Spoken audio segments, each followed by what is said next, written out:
What are we talking about today? A world that works for everyone. A world that works for everyone is something that a whole lot of my colleagues are doing all year long.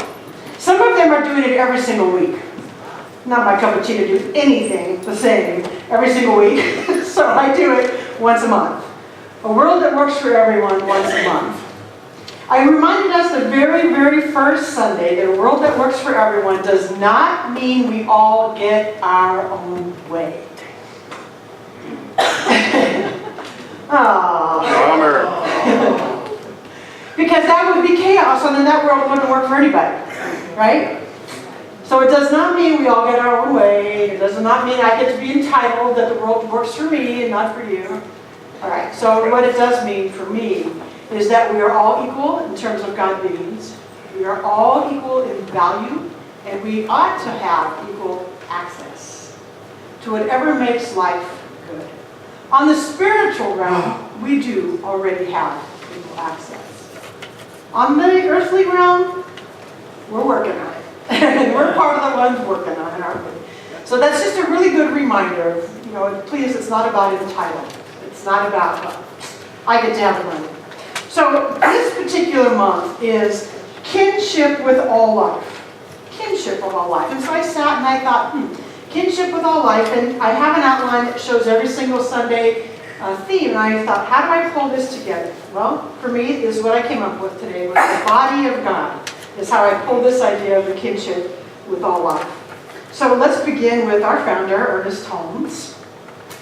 And he has a really good way of describing what God is, how it works, and the manifestation of it. And here's what he says. This then is the inner teaching of the Trinity.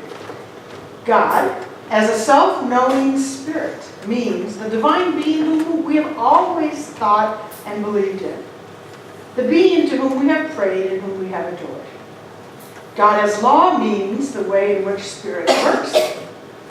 God as body means the manifestation of spirit.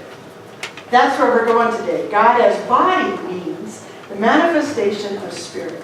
And we have a Declaration of Principles document with this philosophy, where Ernest Holmes also says the manifest universe is the body of God. The one Son, by the way. The one Son. God is always creating the one Son. That's all of it. That looks like multiplicity, but it's only one thing. The manifest universe is the body of God.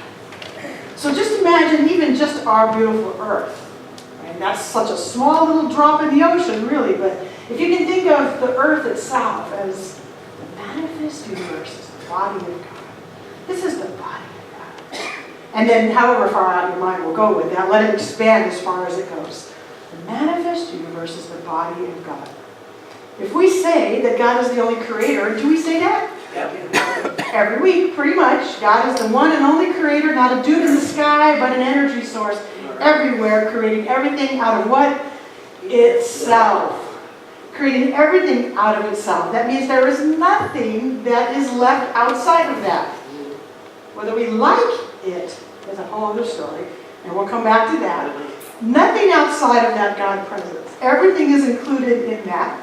If we believe that this one source is perfect, meaning there's nothing missing and there's nothing lacking, if we believe that, and do we say that we believe that? Yes. We do. Sometimes it's a challenge, but we certainly say everything is already perfect. Me and Michael do this together every week. The word sign language for perfect is you take the P sign, and this is the P, and you touch the two together and you've got it perfect. And we do that. I don't know if anyone's ever noticed that, but every time I come out, Michael does that for me to do that. We join it together. It's perfect. So if we believe that everything is perfect, there's nothing outside of it, then that phrase that says God didn't make any junk must apply. God did not make any junk. Whether we understand it completely or not, God did not make any junk.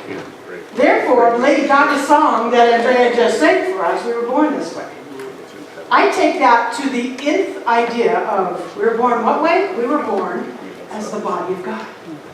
I know that we can say all kinds of humanly things. Well, I was born like this, I was born like whatever, right? It's a great argument for all kinds of things. I was born that way. We are born as the body of God. We are born as children of God. Now that also doesn't give us an excuse to say this. I can't help it, I was born that way. You know, sometimes people use that as a cop-out for bad behavior. It's just the way I am. That's not what I'm talking about. And sometimes I feel like I have to make those little disclaimers just to make sure you're all with me on that. It doesn't give us permission. I was born that way, nothing I can do about it, like as if it's a bad attitude. That's not what I mean. We were born as children of God. We were born as the body of God. Nothing left out, nothing missing. I remember years ago, and maybe some of you do, a movie that was made for TV that Shirley MacLaine was in. It was called Out on a Limb. Anybody ever get to see Out on a Limb?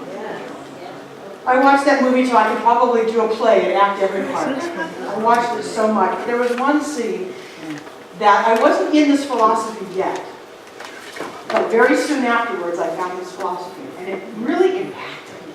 And I really thought about this one scene over and over. Her and the actor's name was John Hurd. I think his name was David.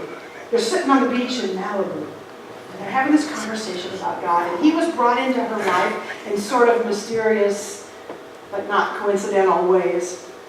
And they were talking about God, and he said to her, "You are God. I am God." And she was really struggling with that idea. Even though Shirley MacLaine was very metaphysical, very open, she still struggled with it. This is earlier on in her journey. So he says, "Let's try something." He has her stand up, and they're standing with the waves coming up their feet. It's down on the beautiful beach in Malibu. Can you see it? He says, "Open your arms." She does. "Close your eyes." She does. He says, "Shout out to the ocean, I am God." She looked at him and she goes, "What? No, I can't do that. I can't. I am God. If there's only one thing, there's only God, then who are you?" Whew, she had a really hard time with it, as I'm guessing a lot of us do. It's like it feels weird, doesn't it, to say, "I am God"?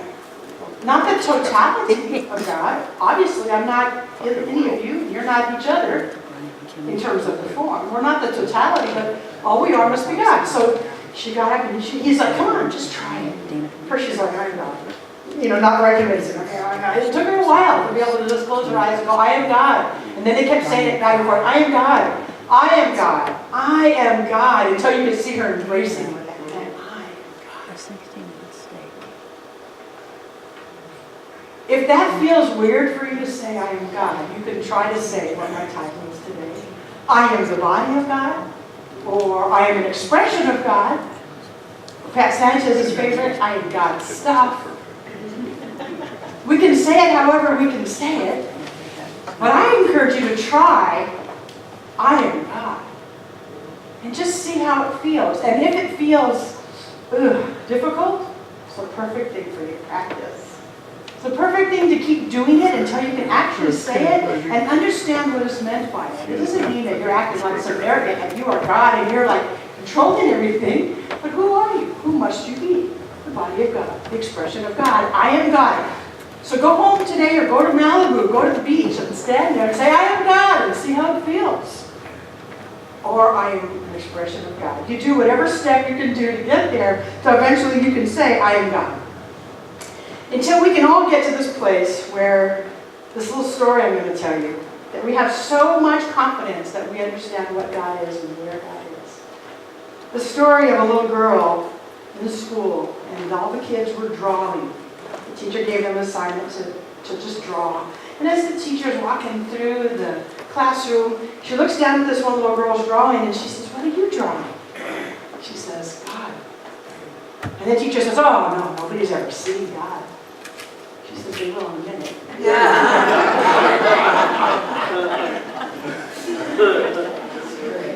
We don't even know what she was drawing, but she had the confidence to believe that her understanding of God could be drawn. That's what I want. I want to have that. I want to not doubt. I want to know that my understanding of God is perfect for me. Just like the little girl's was perfect for her. It will in a minute. What does God look like?